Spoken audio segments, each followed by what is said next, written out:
Hello friends, welcome back to my channel. आज का हमारा नया टॉपिक है एस्केप वेलोसिटी। अभी ये जो टॉपिक है एस्केप और वेलोसिटी, इन दोनों का आपको मतलब समझना होगा। एस्केप यानी एस्केप होना किससे? अर्थ ग्रेविटी से।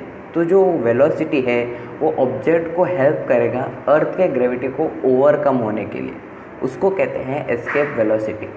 अभी एस्केप वेलोसिटी का अगर टूटा फूटा डेफिनेशन कहूँ तो ऐसे कि कोई भी ऑब्जेक्ट को जब अर्थ के ग्रेविटी को क्रॉस करना रहेगा, ओवरकम करना रहेगा, तो वो वेलोसिटी को, इनिशियल वेलोसिटी को कहेंगे हम escape velocity.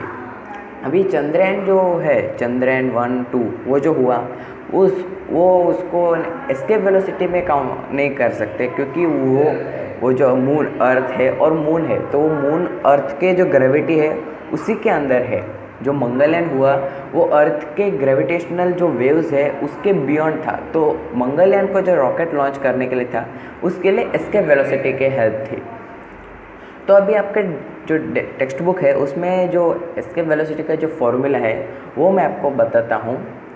Going vertically upward in the opposite direction of gravity, upward side, it has to overcome a gravity with initial velocity. This velocity is called as escape velocity. अभी escape velocity को count करने यानी उसका जो formula है, उसको formula कैसे आया वो हमारे पास एक डेरिवेशन है। तो इसका जो डेरिवेशन है वो फेजेस में, फेजेस ए और फेज बी। तो फेज़ ए है वो अर्थ पे है और फेज़ बी है वो इन्फिनिटी पे। इन्फिनिटी है ना, बहुत दूर का डिस्टेंस। तो अब अगर हम देखते हैं कोई ऑब्जेक्ट m मास का है और वो m मास से अर्थ के सरफेस पे है, तो अर्थ के सरफेस पे है तो उसका डेरिवेशंस अभी कैसे होगा? तो फर्स्ट उसका काइनेटिक एनर्जी हमको निकालना पड़ेगा। काइनेटिक एनर्जी वो एनर्जी है जो मूविंग ऑब्जेक्ट्स में होता है। जो मूविंग ऑब्जेक्ट्स होते हैं उसमें काइनेटिक एनर्जी रहता है, वो काइनेटिक एनर्जी है 12mv²। अभी यहाँ पर v यानी वेलोसिटी एस्केप की चाहिए, तो हम लिखेंगे 12mv एस्केप वेलोसिटी स्क्वायर।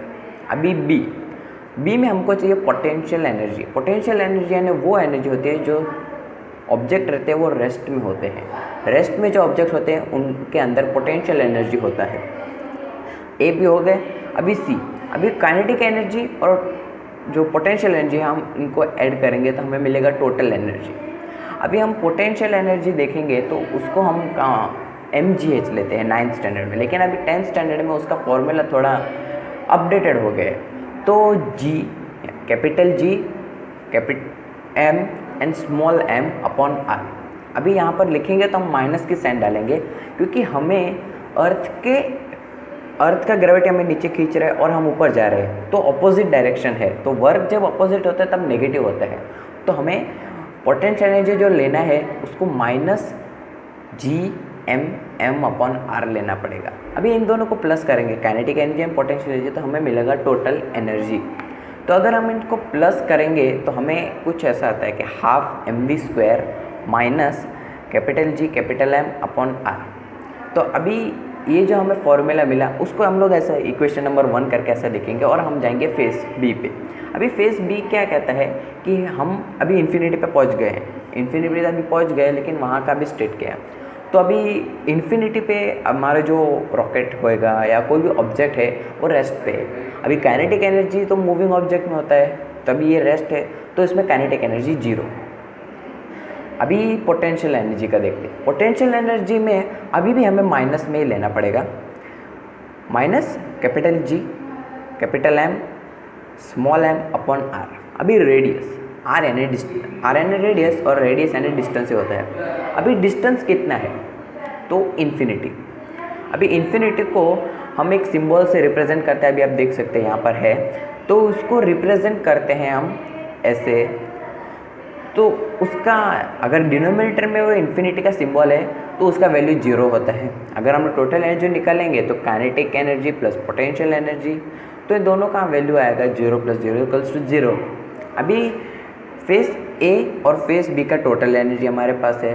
अभी आपने 9th स्टैंडर्ड में पढ़ा होगा कि law of conservation of energy. तो law of conservation of energy हमें ये कहता है कि हम जो भी एनर्जी है, energy neither be created nor be destroyed, it changes from one form to another. यानी क्या कि हम एनर्जी ना ही प्रोड्यूस कर सकते, हम एनर्जी को उत्पादन नहीं हो सकता है और एनर्जी को हम ख़त्म भी नहीं कर सकते, वो सिर्फ एक फॉर्म से दूसरे फॉर्म में जाता है।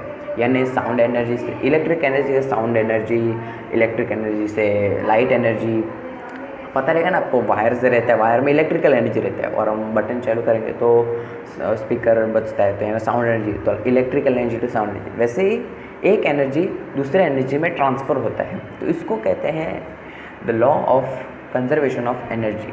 तो यहाँ पर हम देखेंगे कि फेज़ ए का जो हमें एनर्जी टोटल मिला था और फेज़ बी का वो इक्वल रहेगा, क्योंकि एनर्जी तो सेम ही रहता है।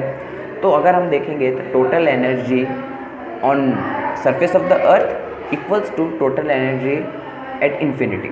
तो हमें ऐसा आता है कि half mv² minus capital G capital M small m upon R equals to 0।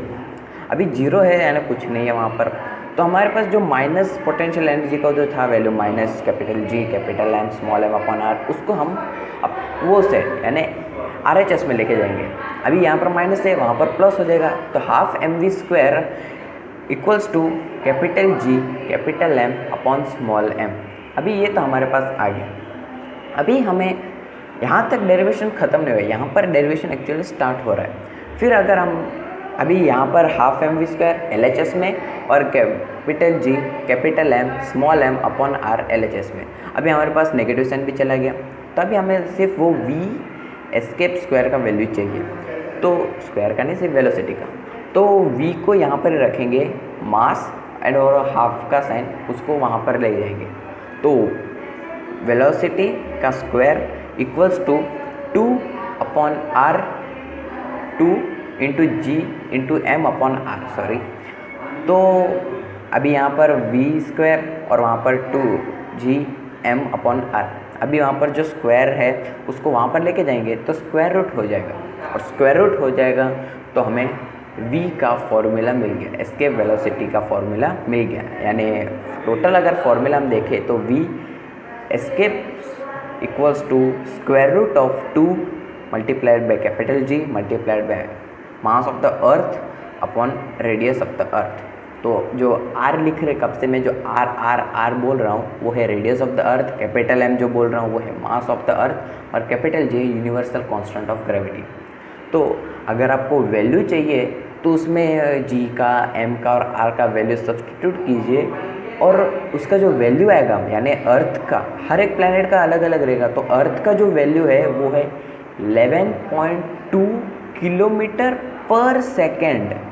ध्यान से सुनना, 11.2 किलोमीटर पर सेकेंड, यानी एक सेकेंड में 11 किलोमीटर एंड 200 मीटर को डिस्टेंस ट्रेवल करेंगे तो ही हम अर्थ का जो ग्रेविटेशनल जो फोर्स है उसको हम ओवरकम कर पाएंगे और दूसरे कोई प्लेनेट पे जा पाएंगे। तो जो मंगलयान हुआ था उसमें भी जो उसका रॉकेट जब भी लॉन्च होता तो उसका जो इनिशियल वेलोसिटी रहता है ना वो इतना था 11.2 किलोमीटर पर सेकेंड स्क्वायर, तब जाके वो इतना यानी मार्स पर जा पाया। अगर ये आपको वीडियो अच्छा लगा तो प्लीज़ लाइक शेयर और सब्सक्राइब कीजिएगा। Thank you.